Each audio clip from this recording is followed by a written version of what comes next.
Buenos días y gracias por venir.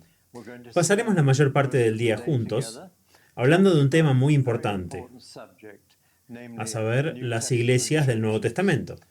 Y me gustaría dar la bienvenida a las personas que estarán observando y se unirán a nosotros también.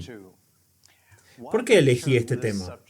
Simplemente porque creo que la mayor necesidad de Finlandia en este momento es entender las iglesias del Nuevo Testamento. La razón es bastante simple. Voy a usar la primera charla con ustedes para llevarlos a través de la historia de la iglesia. Lo que puede sonar un poco aburrido, pero necesitamos saber de dónde vienen la mayoría de las iglesias en este país, ya que en mi país están orientadas al siglo XVI, al siglo XVII o al XVIII o al XIX. Algunas están orientadas al siglo XX, muy pocas, pero estamos viviendo en el siglo XXI, estamos en una situación completamente nueva. Y por lo tanto, debido al tiempo y al lugar en el que vivimos, debemos cambiar la vida de la iglesia de manera bastante radical.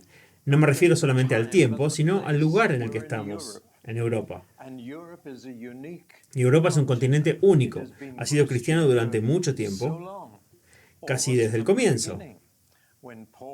Cuando Pablo dejó lo que ahora es Turquía y fue a Macedonia, a Europa. Así que estamos en un continente cristiano, pero quiero decir que ahora estamos en un continente post-cristiano. Y ese es el cambio de la situación. Finlandia ya no es cristiana, ni siquiera Inglaterra.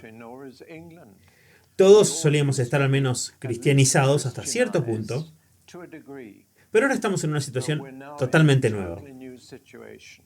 Estamos presenciando el final de lo que se ha llamado cristiandad. Esa es una palabra que une cristianismo y reino. Y Europa ha estado ocupada por un reino cristiano durante siglos. Y ahora todo ha terminado. Todavía quedan algunos vestigios, pero está desapareciendo muy rápidamente. Que tenemos que ser la iglesia de Cristo de una manera nueva. Repasemos un poco de la historia de la iglesia. Durante los primeros 300 años del cristianismo, la iglesia y el Estado eran enemigos. El Imperio Romano persiguió a los cristianos durante 300 años. Curiosamente, la iglesia nunca creció tan rápido o fue tan efectiva en impactar a la sociedad como lo fue cuando fue perseguida.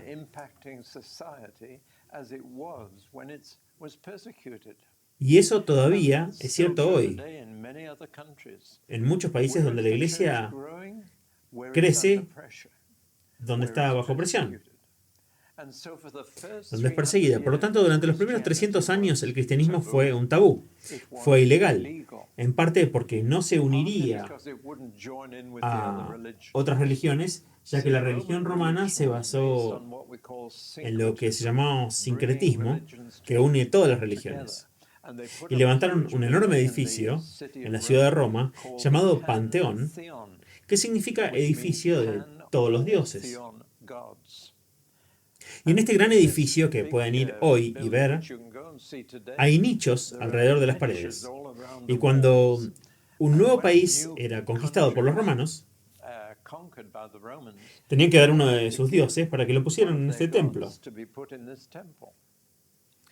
Bueno, por supuesto, los judíos se negaron, dijeron que solo hay un Dios, que no se unirían en esta multireligión y obtuvieron un permiso especial. Fueron registrados como ateos porque solo creían en un Dios, pero se salieron con la suya y de hecho no fueron perseguidos por Roma. Al principio los cristianos fueron pensados como una especie de parte de la religión judía, pero rápidamente se hizo evidente que el cristianismo no era judío, que era una nueva religión, por lo que se convirtió en una religión ilícita, que es en latín para religión ilegal, y no estaban registrados. Por lo tanto, durante los primeros 300 años eran lo que llamamos una iglesia clandestina, y sufrieron enormemente, literalmente les costó la vida de muchas maneras. La palabra griega mártir, que originalmente significaba testigo, se convirtió en un testigo que estaba dispuesto a morir, y la palabra mártir, tal como es ahora, significa alguien que está dispuesto a morir por su fe. Esos días han vuelto. ¿Saben cuántas personas murieron por ser cristianas el año pasado? Por ejemplo, si yo dijera 3.000, ¿les sorprendería? Si dijera 30.000, ¿qué pensarían? Y si dijera 300.000, ¿qué pensarían? Es exagerado eso. Fueron 268.000 personas que murieron por Jesús el año pasado. Ni siquiera pensamos en esto a menos que lo sepamos. La mayor parte, tengo que decir, fue en países musulmanes. Lugares como Indonesia, Irán, Irak, Sudán,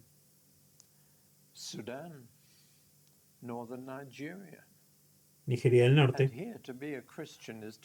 Y en esos lugares ser cristiano es correr el riesgo de perder la vida. Pero eso era normal en la iglesia primitiva, hasta aproximadamente el final del siglo III.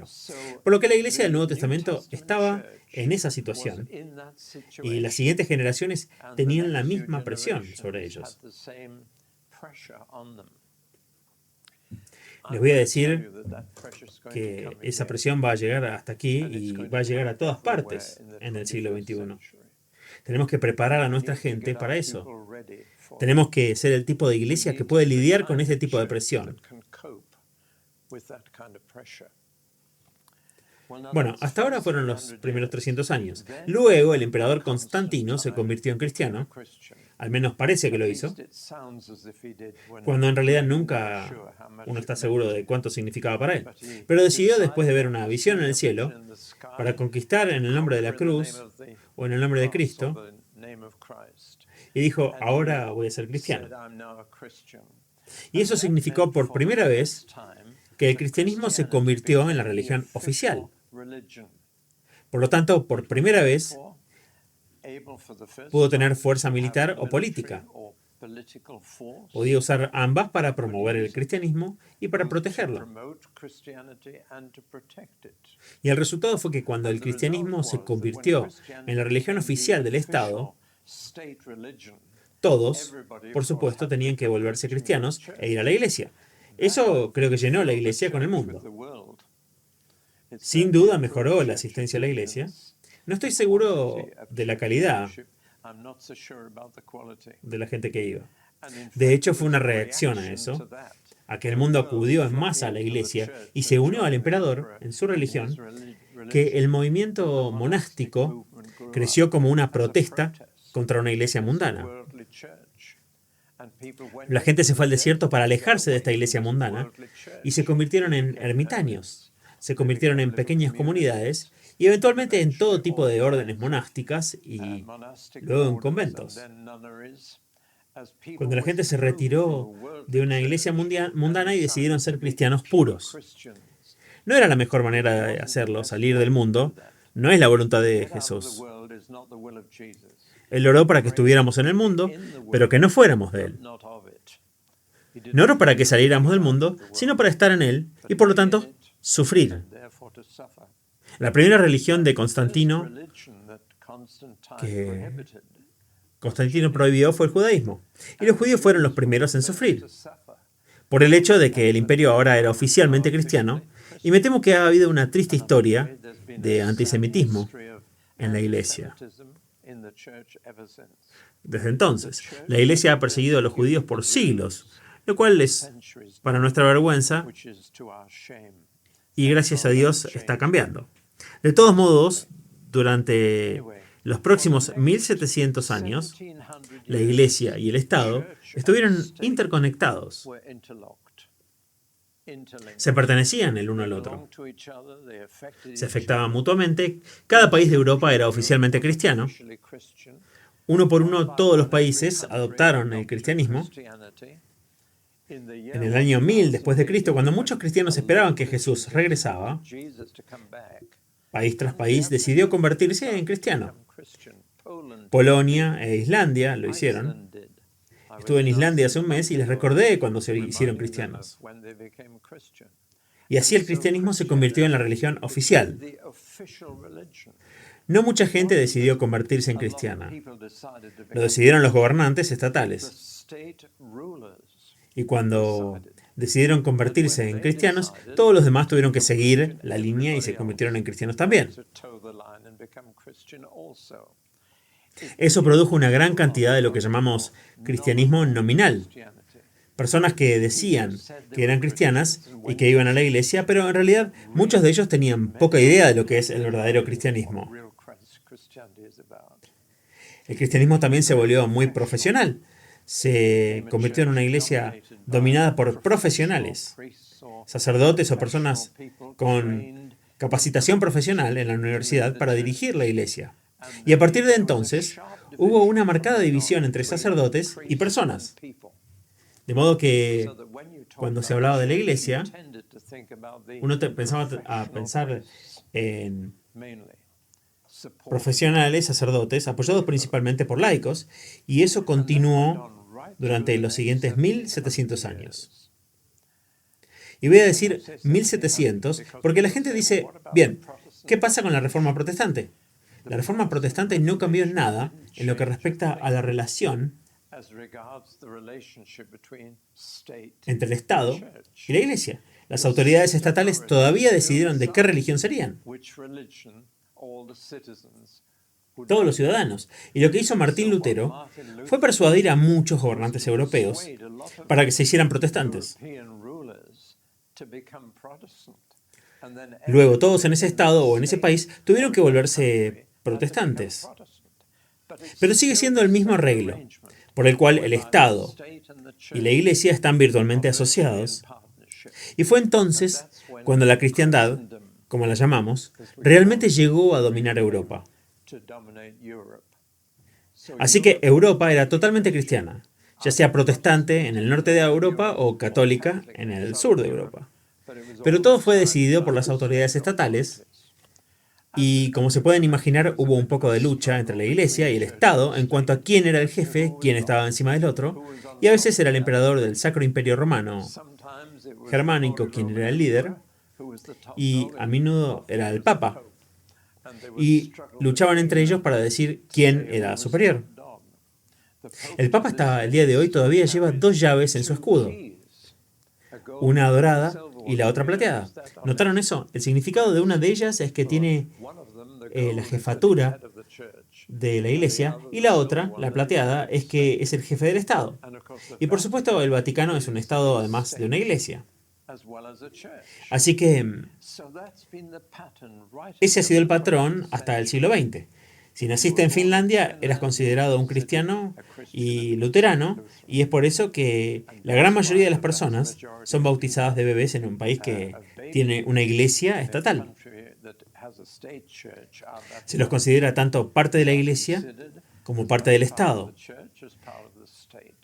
Ninguna iglesia estatal ha sido capaz de realizar bautismo a creyentes, porque la iglesia estatal no puede decir que la iglesia son solo creyentes. Debe decir que la iglesia son todos los que nacieron en este lugar.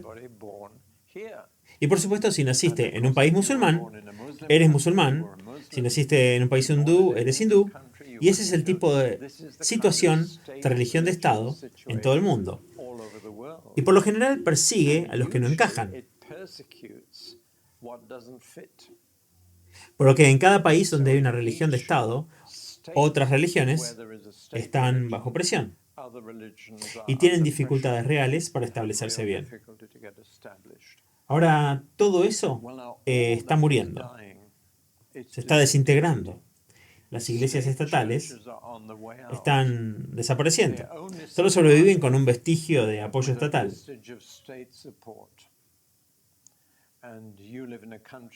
Y ustedes viven en un país donde los trabajadores de tiempo completo de la iglesia estatal se pagan con impuestos.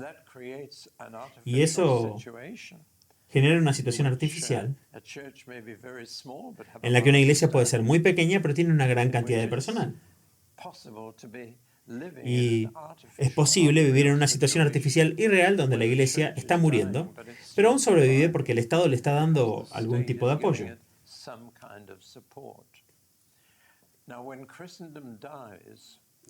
Bueno, cuando la cristiandad muere, el cristianismo pierde todos los privilegios.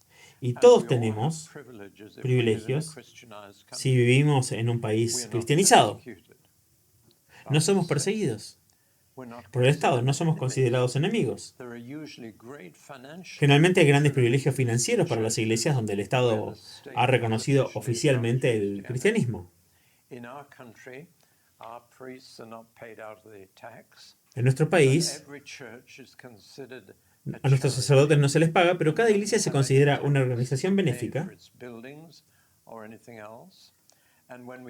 y no tiene ningún impuesto sobre sus edificios ni otra cosa. Cuando le damos dinero a la iglesia, el gobierno reembolsará el impuesto que hemos pagado, porque la iglesia es una organización benéfica registrada. Lo que va a suceder es que no habrá ayuda financiera del Estado en ningún lugar en el futuro y no habrá acceso privilegiado. Resumamos. En el siglo XXI, con el declive y la muerte de la cristiandad, y puede que no les parezca inmediato aquí, pero vendrá, tomen mis palabras. En este siglo, si el Señor no viene primero, la iglesia estatal se irá, y la iglesia tendrá que sostenerse a sí misma, gobernarse a sí misma, propagarse, tendrá que hacer su propio trabajo para el Señor con sus propios recursos y a su manera, para decirlo de manera bastante simple. Estamos regresando al círculo completo del siglo XXI, a la situación de la iglesia primitiva. Esta no es una situación totalmente nueva, ni una situación muy antigua.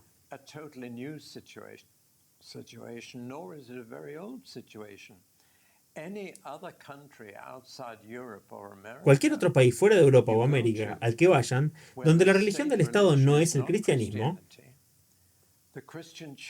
la iglesia cristiana tiene que ser más como una iglesia del Nuevo Testamento, porque es una minoría perseguida. En un país tras otro al que voy, estoy en contacto regularmente estos días, en las últimas semanas, con cristianos en Birmania, o Myanmar, como se llama ahora. No puedo acostumbrarme a eso. Siempre lo he conocido como Birmania, donde hubo un ciclón. Y yo estoy en contacto con cristianos que han perdido sus casas en el ciclón, pastores que están tratando de mantener una iglesia unida en el caos. Pero recibí hace solo unos días fotografías de cristianos en el bosque, en la selva, recogiendo palos. Y recibí esa fotografía 2 días antes de venir aquí. ¿Qué están haciendo? Es el único trabajo que pueden hacer. Levantar madera en la jungla y venderlo por leña. Los cristianos no pueden ir a la escuela ni tener educación. Así que un cristiano debe ver a sus hijos crecer para ser mendigos. Y aquí están, recogiendo palos en la jungla para tratar de conseguir un poco de comida. Y eso está sucediendo aunque haya un ciclón o no. Y un ciclón que ha golpeado a todos muy fuertemente, pero con más fuerza a los cristianos. No obtienen prioridad ni alivio. Por lo que están en una situación como la del Nuevo Testamento, y también lo están en muchos otros países con los que estoy en contacto directo. Pero alabado sea Dios, hay iglesias del Nuevo Testamento en esos países. Y son tan parecidas a las iglesias de los primeros 300 años y la iglesia del Nuevo Testamento, que te das cuenta de que solo una iglesia del Nuevo Testamento puede sobrevivir en esta situación. Así que déjenme hacer un resumen de esto. Primero, los cristianos están siendo movidos del centro de la vida social a la circunferencia, al borde. Estamos constantemente sintiendo que estamos siendo marginados, que estamos al margen de la sociedad, que estamos cada vez menos en forma, estamos pasando de la mayoría a la minoría. Estamos pasando de mantener la vida de la iglesia a una situación de misión, en la que estamos en un campo misionero. Todos vamos a ser misioneros. Ahora, en lugar de ir al África más oscura para ser misioneros, vamos a ser misioneros justo a dónde estamos. Vamos a enfrentar a otras religiones justo donde estamos. Así que nos estamos moviendo de la prioridad a la pluralidad. La pluralidad es la creencia de que todos tenemos que aprender a vivir juntos. Esta doctrina del pluralismo realmente se ha apoderado de mi país. Nadie tiene el monopolio de la fe, o nada más. El cristianismo es una fe privada que las personas pueden practicar siempre que no intenten decirle a otras personas que deben ser cristianos. Debemos aceptar diferentes culturas. La multiculturalidad está a la orden del día. Y por lo tanto, seremos perseguidos desde una posición segura y nos vamos a mover a una posición más insegura, en la que tenemos que prepararnos y preparar a nuestra gente para el sufrimiento. Comencé a decir esto hace 10 años en Gran Bretaña. Cada vez que tenía pastores juntos les decía, ¿están preparando a su gente para el sufrimiento? Y me miraban como si estuviera loco. No se ríen ahora. Porque por primera vez en mi vida, la gente está siendo puesta en prisión en Inglaterra por predicar el Evangelio en el mercado. Nunca pensé que viviría para ver el día en que esto sucedería. En Inglaterra. Lo esperaba en otros países, pero en Inglaterra. En un país cristiano. La reina diciendo que es la jefa de la iglesia. Esto no sería así si esto fuera cierto, pero está sucediendo. Hay persecución oficial. Se están aprobando más y más leyes en mi país que son anticristianas, y la ley de discriminación sexual y la ley de discriminación racial ahora se están utilizando contra los cristianos. Estamos perdiendo la libertad de expresión en Gran Bretaña, y los comentarios que otras personas consideran ofensivos ahora son un delito penal. Así que si hablo como lo hago contra el Islam y un musulmán se siente ofendido por lo que dije, puedo ser arrestado y acusado de un acto criminal. Así que ya ven que nos dirigimos a una situación muy diferente, una situación de sufrimiento, una situación en la que nos sentimos extraños, inadaptados, no encajamos. Una situación de sufrimiento. Al principio se vuelve vergonzoso, eso es todo. Y si hablas públicamente sobre tu fe en Inglaterra, se te considera que tienes falta de tacto. Se te considera no muy sabio, no muy sensato. Mantienes tu fe callada si quieres ser aceptado en la sociedad. Esa es la primera etapa, un poco de vergüenza social. Cuando le digo a la gente, se lo dije al taxista que me llevó al aeropuerto de Londres ayer, o el día anterior, dijo, ¿cuál es tu trabajo? Le dije, soy un predicador. Y hubo un silencio de muerte en el taxi. Y él simplemente no sabía qué decir. Habíamos estado hablando de su trabajo y todo tipo de cosas. Y había estado hablando sin parar. Pero tan pronto como presenté la religión, él se cerró. Y era un inglés muy agradable, pero estaba avergonzado. Y luego trató de buscar algún pariente relevante, lejano, que fuera a la iglesia o alguna conexión para tratar de complacerme. Pero fracasó miserablemente. Pero el resto del viaje fue realmente una vergüenza. Vio que soy cristiano y él era el típico ejemplo de la sociedad inglesa de hoy. No hables de tu fe en público. Ahora, aquí es exactamente donde estaban los cristianos del Nuevo Testamento. Eran extraterrestres. Eran peregrinos, eran extraños, estaban simplemente de paso, pertenecían a la colonia del cielo y eran inadaptados. Y ahí es donde estamos llegando. Estamos volviendo realmente al punto de partida en el norte de Europa, a los primeros siglos y por lo tanto a la situación del Nuevo Testamento. Y por lo tanto necesitamos ser una iglesia del Nuevo Testamento o no sobreviviremos. Moriremos. Ese es el trasfondo de las conversaciones que quiero compartir con ustedes hoy. Tenemos que preguntar qué era una iglesia del Nuevo Testamento, cómo se las arreglaron para sobrellevarlo cuando estaban bajo tanta presión, cómo lograron vivir como extraños o como peregrinos de paso, y cómo lograron crecer en esa situación y difundir el Evangelio, como lo hicieron. Es una ley graciosa, pero es una ley de la historia, que cuando la iglesia está bajo presión, crece, y que cuando no está bajo ninguna presión, declina. Es así, y es casi como si cuanta más presión hubiera de afuera, más fuertes crecemos por dentro. Y el diablo sabe que si presentamos oposición a la iglesia desde afuera, se hará más fuerte. El diablo sabe que la única forma de destruir una iglesia es desde adentro, corromperla desde adentro. Y eso es lo que le está pasando a tantas iglesias y nos podría pasar a nosotros. Así que estamos luchando por nuestra vida y sin embargo vamos a vencer. Vamos a crecer y ver si nos convertimos en una iglesia del Nuevo Testamento, que es el trasfondo del mensaje que acabo de pintar. Una imagen rápida. Piensen en ello. Los primeros 300 años perseguidos, pero creciendo. Los próximos 1700 años, una iglesia con un Estado juntos, lo que ha hecho mucho daño y ciertamente no sobrevivirá ahora. Y ahora, en el siglo XXI, volvemos al principio, volvemos al Nuevo Testamento. Volver al sufrimiento, si puedo decirlo de esta manera en el último minuto que tengo en esta charla. Una iglesia que sufre es una iglesia normal.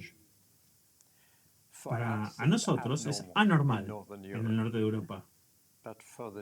Pero para el Nuevo Testamento es normal. Lo esperaba quien quiera que viviera una vida piadosa en Cristo Jesús. Pablo dice que sufrirá. Ellos contaban que eran dignos de sufrir. Dignos. Y saben que me recuerda a una reunión de oración en la India cuando estaban orando por los cristianos que sufren en el Tíbet y todos oraban, Señor, sácalos de este sufrimiento. Pero una señora dijo, Señor, ¿por qué les diste el privilegio de sufrir y no a nosotros? Ella era una cristiana del Nuevo Testamento. Bueno, eso es suficiente para la primera charla y lo vamos a dejar ahí. Lo seguiremos viendo más adelante, que es una iglesia del Nuevo Testamento.